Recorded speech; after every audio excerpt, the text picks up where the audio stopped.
बलराम और श्री कृष्ण जी इन पहलवानों का भी उद्धार कर दिए, इनको भी यमपुरी पहुंचा दिए।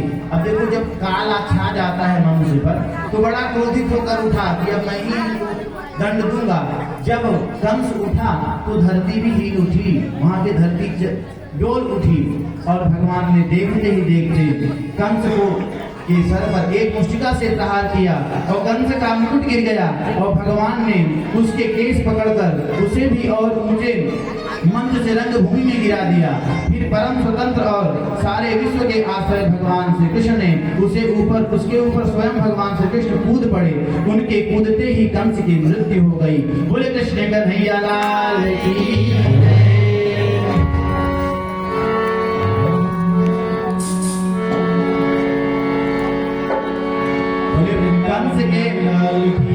कंस के 8 भाई थे, वे भी अपने भाई का प्रतिशोध लेने के लिए आगे दौड़े। भगवान ने उनको भी यमपुरी पहुंचा दिया। उस समय आकाश में फिर दुंदुभियां बजने लगी।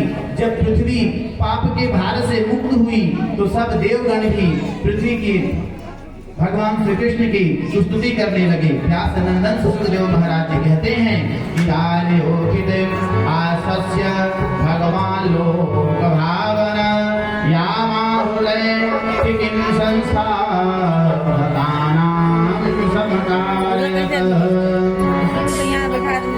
भगवान श्री कृष्ण ही सारे संसार के जीवन दाता हैं।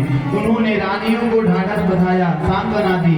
फिर लोग रीति के अनुसार करने वालों जैसा क्रिया कर्म होता है उस प्रकार सबका अंतिम संस्कार कराया। अब उसके पश्चात तदनंतर भगवान श्री कृष्ण बलराम जी ने अपने माता पिता को बंधन से छुड़ाया और माता के चरणों में शीश नवाकर क्षमा मांगी कि मेरे ही कारण आपको इतने वर्षों तक कारागार में रहना पड़ा, मेरे ही कारण आपके पुत्र यमलोक हो गए। हे माँ, मेरे ही कारण तुम्हें बहुत कष्ट उठाना पड़ा। ऐसा क्यों कहते हैं कि अगर मैं आपके गर्भ से जन्म नहीं लेता तो कंस आपको बंधन में नहीं डालता।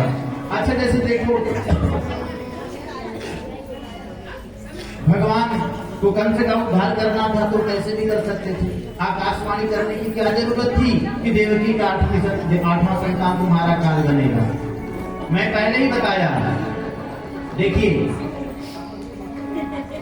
जिसका पाप बहुत ज्यादा बढ़ जाए, जिसके पाप को अब छुपाया नहीं जा सकता, भगवान उसके पाप को और बढ़ाते हैं और बढ़ाते हैं। तो पाप पर पाप किए जाएगा और जब पापों का घड़ा जितनी जल्दी भरेगा उतनी जल्दी भगवान को अवसर मिल जाएगा उसका उद्धार करने के लिए।